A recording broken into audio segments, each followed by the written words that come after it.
Hey listeners, it's Jana. Welcome back to Grief Out Loud, and welcome to our first episode of 2026. The grief world is replete with metaphors for how grief behaves, what it feels like, and how we should, or shouldn't, orient to it. One of the more familiar ones is that grief is a journey, and it's a metaphor I've always felt some kind of way about, but I didn't really know why, until I heard today's guest, John Onwuchekwa, talk about how framing grief as a journey sets us up to think that there's some final destination, an endpoint.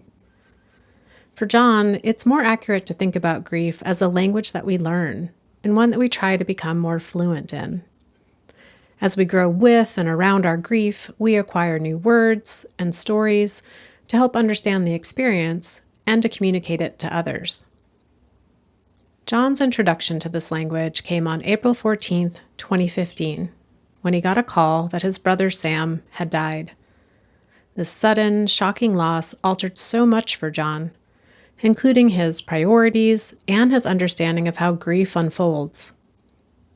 We talk about how grief lives in our bodies, how storytelling can help to diminish the loneliness that accompanies loss, and the ways grief for Sam continues to ride alongside the joys and the celebrations in John's life.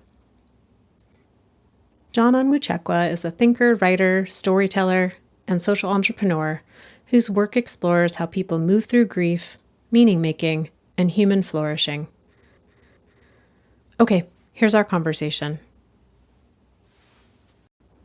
John, thank you so much for making time to be part of Grief Out Loud. This is our first episode of 2026, and I am thrilled to be having it with you. I'm glad we made it work.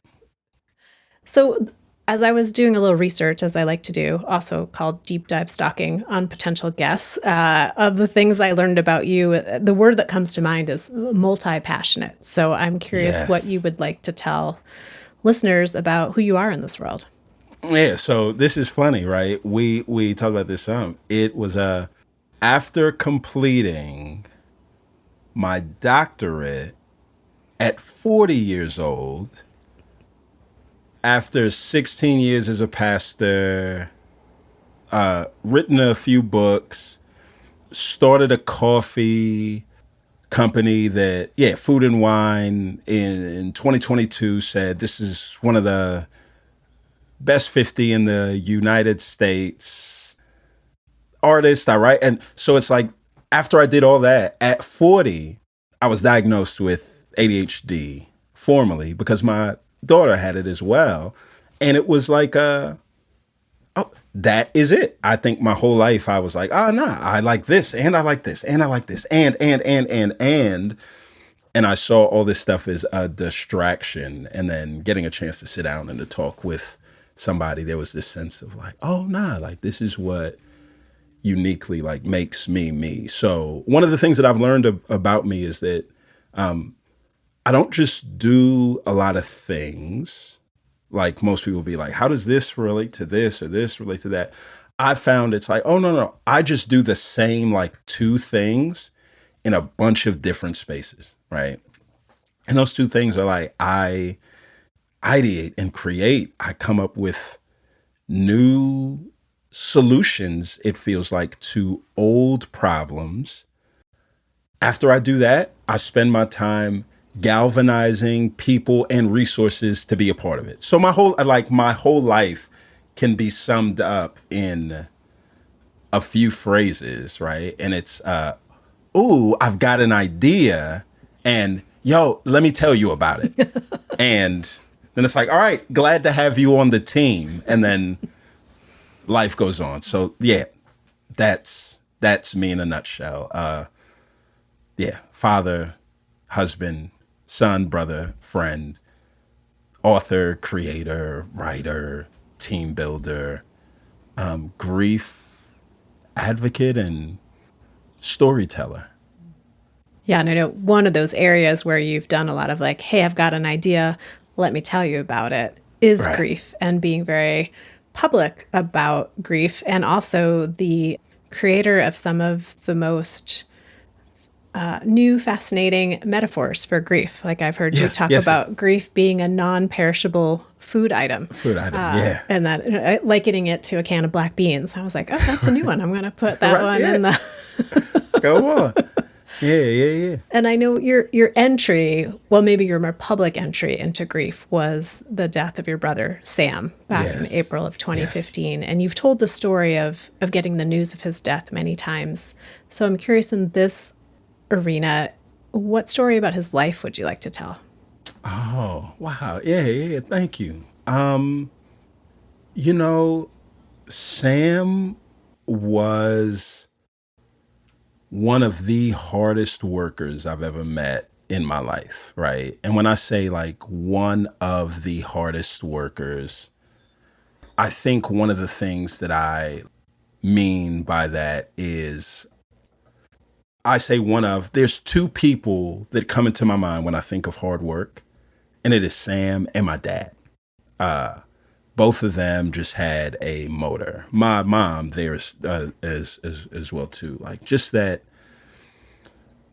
immigrant motor. Like I've got to create the life that I want and that I need, and there is no plan B, and there is a mission that I have, and I'm going to give myself to this with everything in my being. It's like my mom and my dad had that thick, and Sam did too. And it skipped me, right? So it's like I love watching TV too much. I love leisure, but Sam was just somebody that never gave himself much to leisure, just because like working on things, building, creating, all of that stuff, all of that was something that just kind of fueled him. And that's the part about him that's maybe shaped me the most. So that's one part about him that's shaped me the most. And that whenever anybody praises anything I accomplish or do, it's kind of like this. I've got to throw a citation to just be like, oh, nah, like this is a derivative work. It was wholly inspired by Sam. When you do describe getting the news that Sam died, as you tell that story, it really feels like a rip in the fabric of your life. And as we're coming up on 11 years since he died, in this moment, what feels important to share, or what still sticks with you about that moment? Yeah, it's 11 years later, it's so hard to tell that story in a disembodied way, right? So I've spent the past few years traveling right coast to coast, telling these stories. And one of the ways that I've just had to work it out so that I could make it through without breaking down each time is trying to use the exact same words. And in some ways, it kind of feels like a play and a script, right, that I have. But any time that I tell it, it still feels unbelievable. So that's the like weird part, right? That every time the words come out of my mouth, it still does feel like that really happened. Is he really gone, right? And it's in the early days of grief, what makes it so hard is that you forget. So you get the news on April 14th, and the rest of the day is like, it is the worst day of your life, the compound of the worst feelings that you'll feel all at one time with the greatest intensity. And it throws your body into such exhaustion that you like pass out at night and you go to sleep. And then you wake up refreshed, and and for a moment you forget all that went on.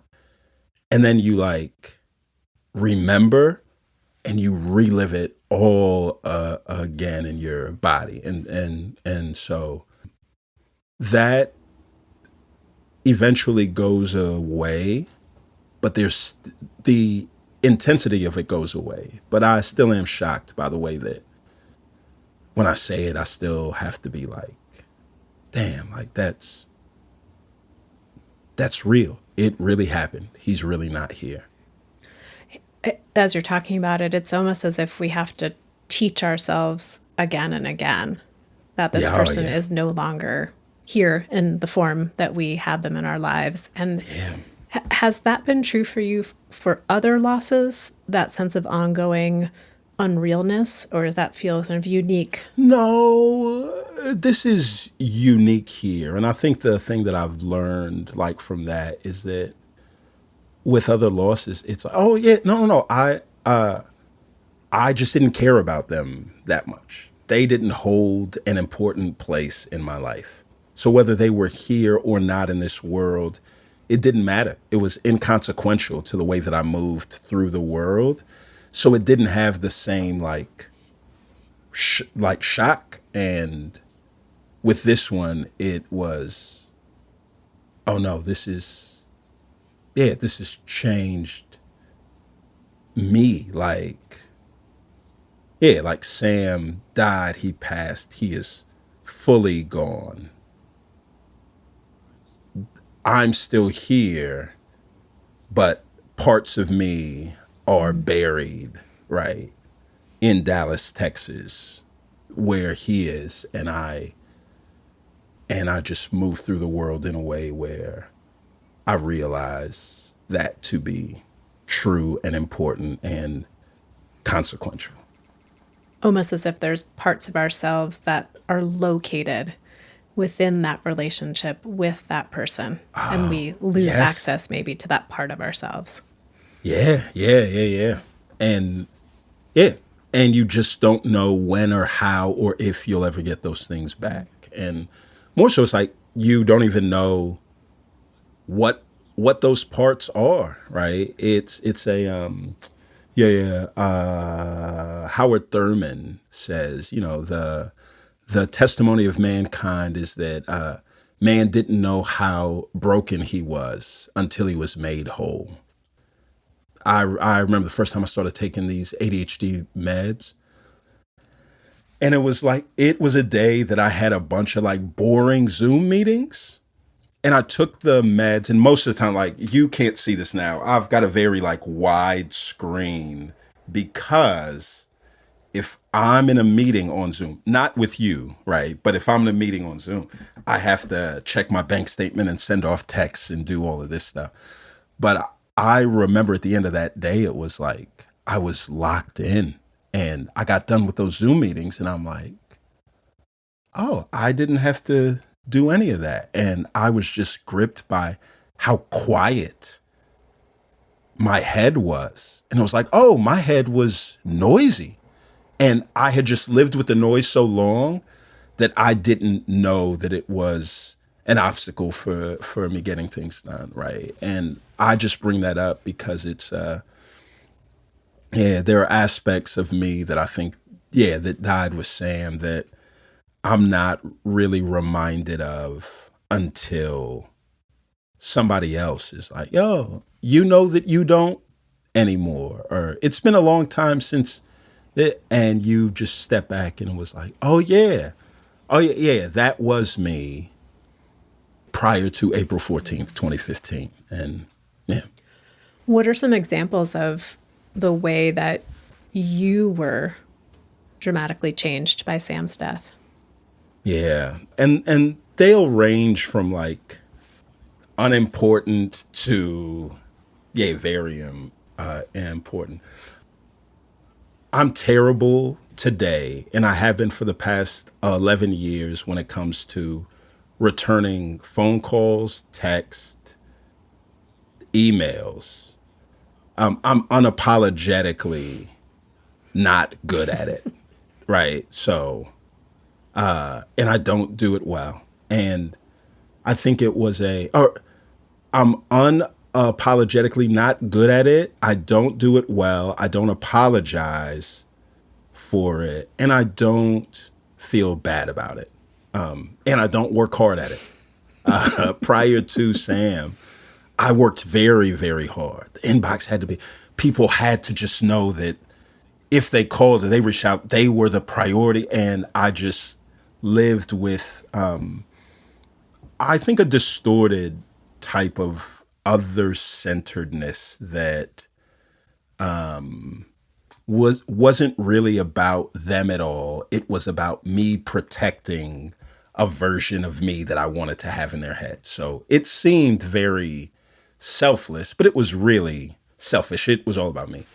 And I think after Sam died, it's like, oh, there's more important things in the world than protecting the image that somebody has of me if they send me a text and I'm busy and I completely forget about it until they send me another one. And so it's like, yeah, there has just been an unapologeticness about I am who I am, right? There's that.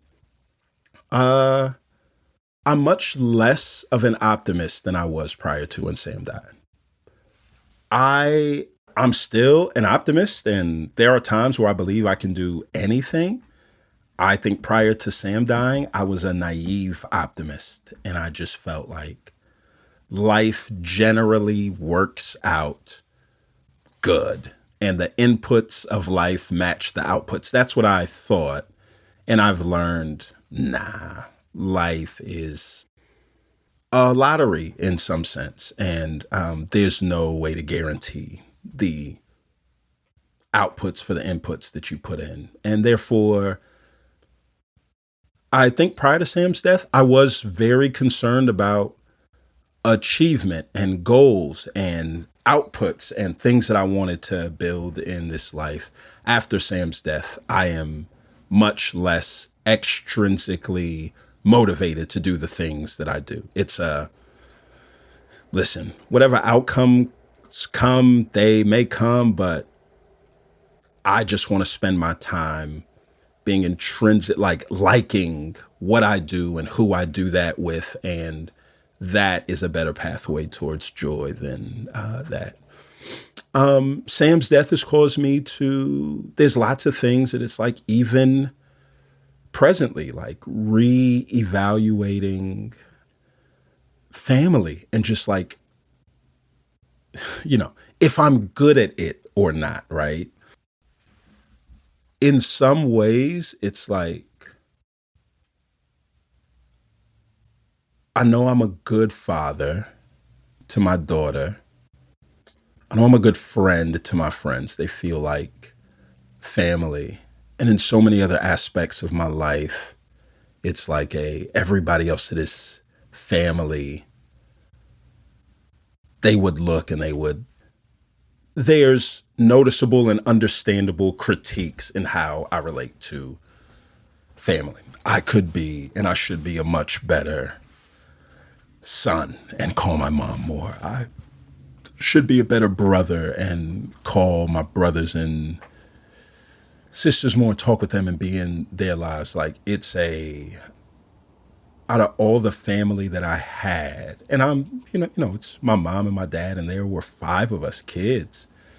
I had the closest relationship with Sam, and it was the most reciprocal relationship that I had from a familial standpoint. And when that left, it sent aftershocks through the rest that,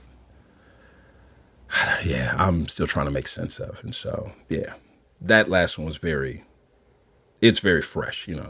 That was in my journal like last week. So, yeah, As we yeah, just came out of the holidays, I feel like that was. right. Listen, yeah, yeah. But I think you speak to so much of what can happen for folks when someone really foundational in their life dies, which is a shifting of perspectives, a recalculating of values, and also this recalculating of dynamics within existing relationships, because one person Right, dies in the solar system and then all the other planets have to figure out how do we relate to each other. right. Yeah.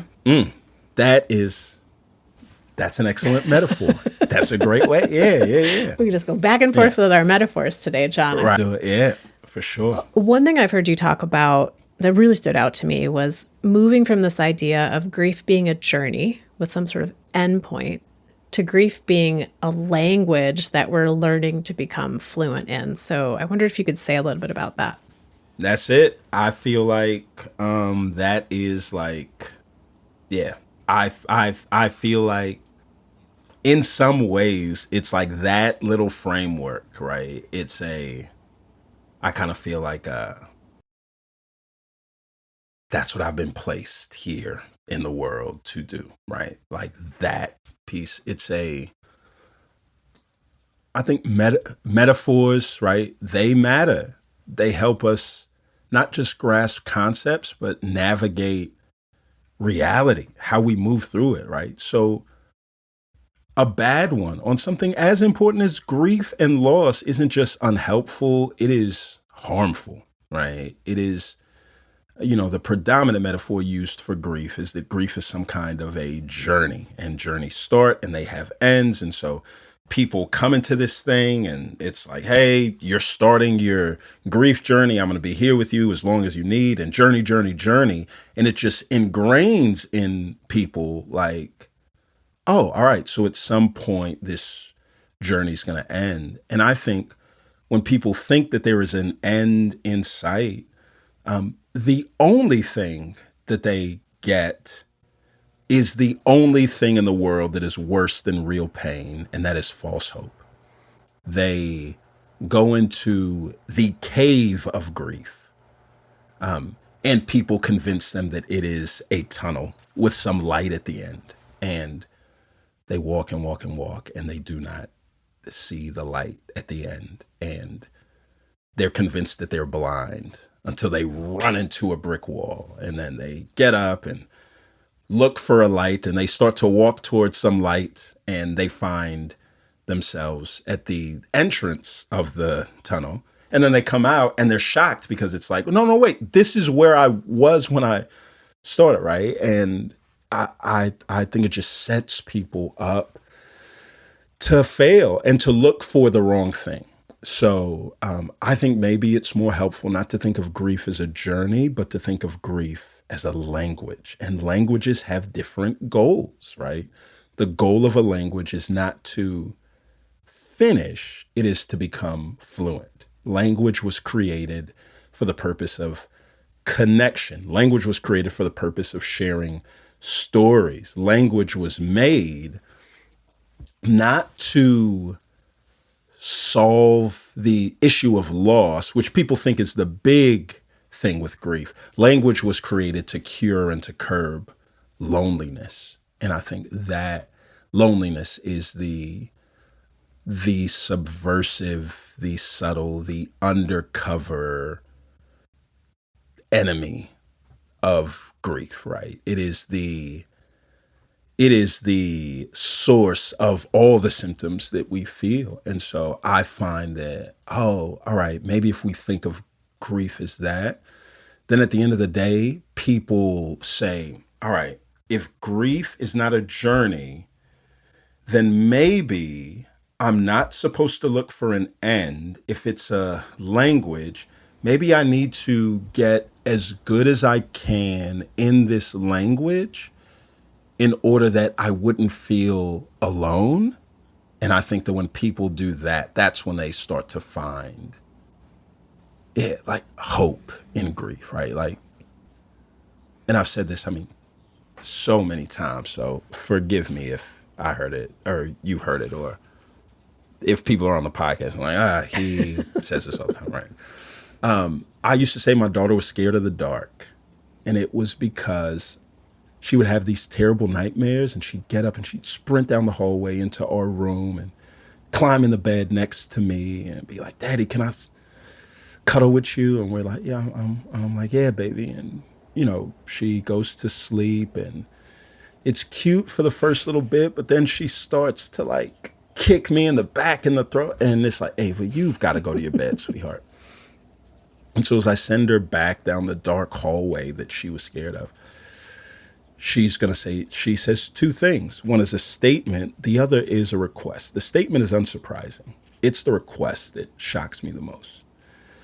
The statement is, but Dad, I'm scared of the dark. And I say, well, I know that. And she says, the request is, well, Dad, can you hold my hand and walk me back to my room? She never asked me to turn the lights on. So she says, I'm scared of this dark hallway. And there's times where I'm so tired, I offer. I'm like, yo, I'll just turn the lights on.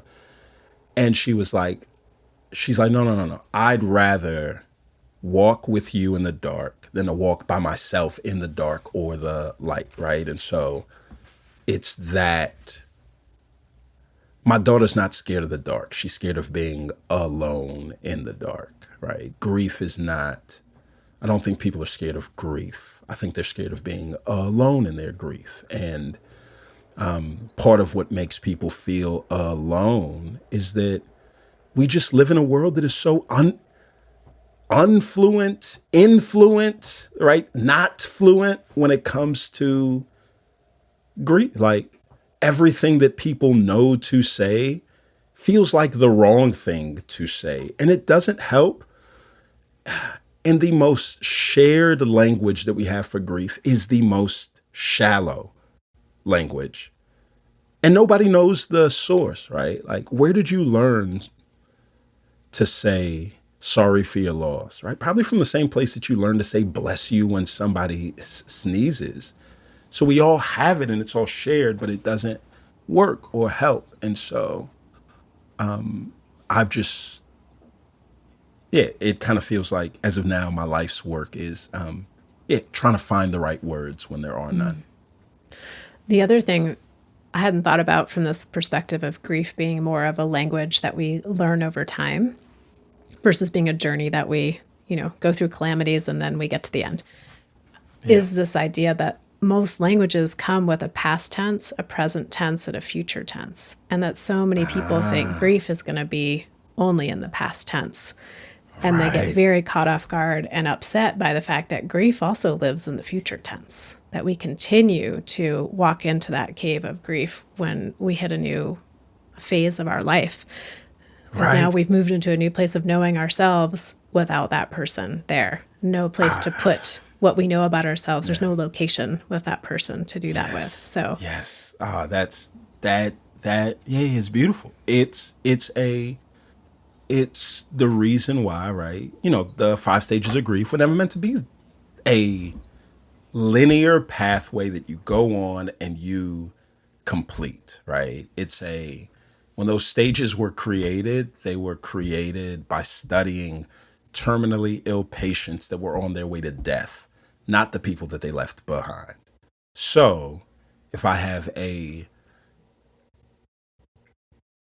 terminal illness and I go through the denial, anger, bargaining, I don't even, despair, acceptance, it is like, okay, I've reached the acceptance phase and I'm not going to be here any longer. That journey is complete if it's the 5 stages of dying.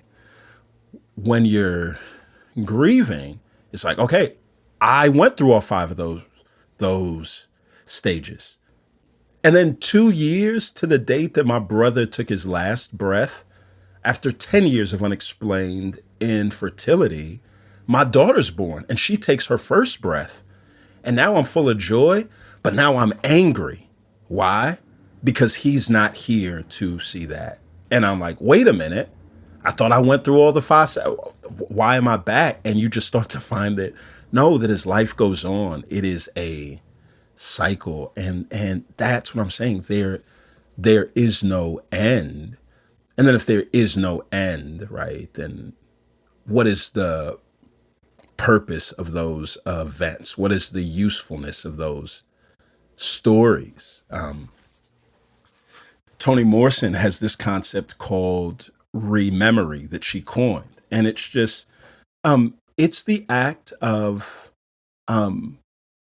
reclaiming a past narrative to help you hold and embrace present and ongoing trauma.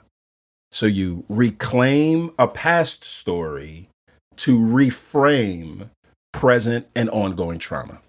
And so it is the stories help people hold their grief, not by providing answers for your grief, but by reminding you that your story, however bad it is an incomplete one. So now the story of my brother dying and 2 years later, my daughter being born on that same day that he took his last breath helps me to realize that a day in my calendar that I used to just put an X on as like, I don't want to be there, has turned into a different kind of X, right? It's not just all bad. It is a day where grief and hope uniquely intersect. And I am reminded I do not have to choose, but that both of those can live on the same day. And then as I tell that story, people who find themselves before hope intersects with their grief can say, right now it's just grief, but I'm holding on to hope that maybe one day I can have or write a similar story. And it serves as a reminder when that person does step into perhaps that new way of Yeah. languaging for grief, Yeah. to maybe have a pause before all the self recrimination comes in, to be like, oh, right, I remember John talked about that. So I'm not the only one who's holding both joy and grief at the same time. That's it. And that's what, yeah, that's what stories do, right? Stories are the avenues that we use to cultivate virtue on the inside, right? So, patience, I feel like being the most important virtue for the griever and the would be comforter. And you ask yourself, how do people get patience? And it's like, no, it is stories. Like, yeah, your stories are these like time locked vaults where no, I'm going to reveal a truth or a thing that helps, but I'm going to put it in a package where you actually have to exhibit the virtue of patience if you're going to receive this. That you've got to wait until the end. You've got to hear the twists and the turns. And when you do that, even based on the way that our brains are wired, truth in the form of a story sticks in a way where you can recall it after hearing it one time, and then it sticks there. And when you find yourself at a place where you're drowning in despair, that story pops up as a life raft. And it's the, oh yeah, I remember that, and maybe it's true for me as well. So With all our talk of language and storytelling, it's very much in my like mind, verbal. And I wanted to talk a little bit about the body and grief. And you've talked about oh, this this idea is that grief creates these acquired reflexes, I think is the language that you've yeah. used. And so, yeah, Yes. tell me more about that. Yeah. All right. So first of all, the framework, and I'm glad that you brought this up. I think grief is at least four things. Grief is a body language. Grief is a oral, spoken language. Grief is a written language, and grief is a sign language. And each of those have a unique thing. Your body language. Grief is like we don't learn how to speak with our words first. We learn how to speak with our bodies, right? When they say body language, when somebody is emotionally confused or in a train wreck, body language is 55% of communication. So if you want to know what an emotionally confused person actually feels, trust their body language more than they trust their words. Because you lie with your mouth, you do not lie with your body.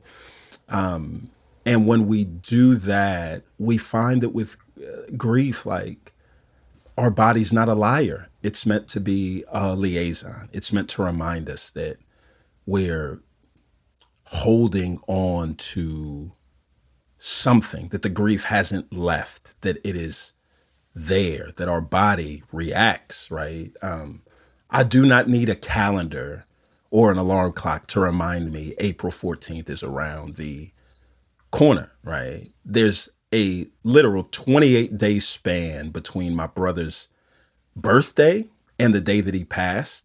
And every year, my body just kind of shuts down or reacts in these ways, right? That just make it hard.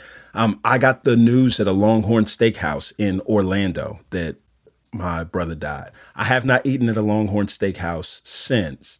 And not just that, when I'm driving on the highway and I see the Longhorn Steakhouse logo on the exit sign, it's hard for me to keep eye contact with it. Like, I just want to look away. And it is the reality that it's like, no, no, no, our bodies are speaking. They're telling us something, and we should, listen to our bodies.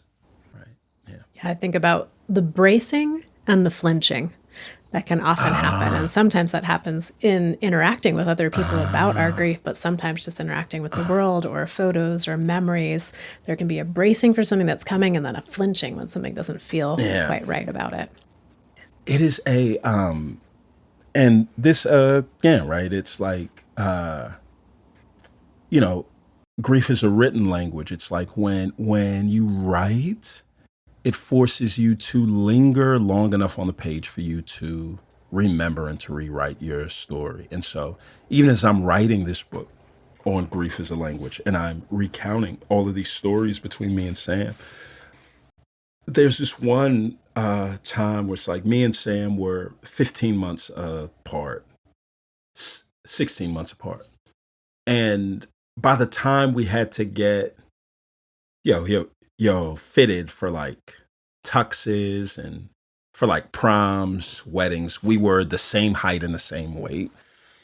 And I remember the first time we were both there and they called out the measurements as they did our, neck and shoulders and chest and arms. They called out these random set of numbers as they did his. And then when they did mine, they called out the same set of numbers in the exact same order. And they're like, oh, like, shoot, y'all both didn't have to come. One of y'all could have just come. And that for us was for the next 15 years, anytime we had to get a suit, one of us would go. Yeah, measure once, cut twice. That was our rule. And then in 2015, I did a wedding 6 weeks before he died. And I had to get a custom suit for that wedding. The suit was in charcoal gray. And I'm like, yo, I'm going to save these measurements so that I could give it to him. Like, this ain't just a Men's Warehouse custom suit. This is like custom. I'll never forget, like, they were measuring my jacket and it felt like nice and snug. And he took off the jacket and I saw where he made the chalk lines and they weren't as snug as that. And I'm like, hey, wait a minute. Why did you give me more room there? I liked how it fit. And his words were, breathing room. You are not a corpse. You gonna have to breathe in and out. So we need that. And it's like, all right, cool. 6 weeks later, Sam was in a custom made charcoal suit in a casket.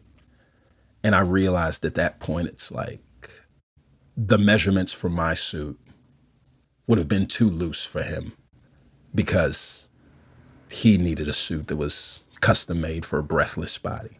His suit would have been too tight for me. I didn't get another custom suit made for 6 years. So I did a wedding in 2021. And when I got it, the people that measured me for the suit kept on saying, you got to stand up, straighten your posture, stand up. And I was just like, my body was physically slumped over because while a custom suit is meant to give you a sense of pride, this is unique, one of one. Custom suits were never that for me. They came in a pair. And now realizing that it was like, this suit is just for me and only me, and I'm alone in the world. I don't have the body double. It's like I physically couldn't keep my body up. It was weighed down by that grief. And I think the more that people know that we carry grief in our bodies would help people be more attuned to, all right, this is not me just being tired. It's not me just being fatigued. It is my body telling me you're grieving, you're carrying. Slow down. Yeah, your body was Yeah. literally curling around the reality of this is now measure once, cut once. Cut, yes, which is the correct way to say it, but my body hated that. I liked the incorrect way. And yeah. Well, John, there are so many more things I wanted to talk to you about, but I yes. want to be Oh, very respectful of your time. yes. So, for listeners who are like, Yeah. John has mentioned books, John has mentioned many things he has done. Where can people Yes. connect with you, connect with your work, keep posted on what's Okay. coming next? Yes. Instagram is one place where you're constantly going to find me. If you go to johno.co, that's my website, a window into all the stuff that we do. The past few years, we've done this tour on grief and hope that, has been in 40 cities. Over 10,000 people have come the past 3 years. And I think the past 3 years have put us in a place where we've created an organization called We Go On. It's a nonprofit aimed at meeting people at life's dead ends with authenticity, beauty, and story to give people what they need before they give up. And so you can find out more about that at andwegoon.com. So that's the best way to keep up with what it is we're doing. Yeah. And listeners, I'll put all that in the show notes so that you can easily click over to find John. But yeah, John, thank you so much for making time to be on Grief Out Loud, for talking with me about Sam and about your grief, and for sharing more metaphors for me to have in my catalog moving forward. Listen, it's an absolute honor. This was great. And yeah, anytime. I would love to do this more. And yeah, and I would love to be more. I've got lots of questions for you too. So we should do this again soon. Yeah, maybe part 2, Okay. listeners. Coming. Part 2 would be great. So yeah, thank you again, John, and listeners, thank you so much. I say this each and every time, but you are what makes all the hours of editing worth it. I appreciate you tuning in, sharing episodes with people who care about what we're talking about here. You want to email me, please do. You can reach me at griefoutloud@dougy.org. That's DOUGY.org. That's our main website too, where you'll find information about all of our local programming, our free downloadable resources, and of course, each and every episode of Grief Out Loud. I'm always excited to share. The podcast is sponsored in part by the Chester Steffen Endowment Fund. Grief Out Loud is a production of Dougy Center, the National Grief Center for Children and Families in Portland, Oregon. Thanks so much for listening. Hope you'll join us again next time.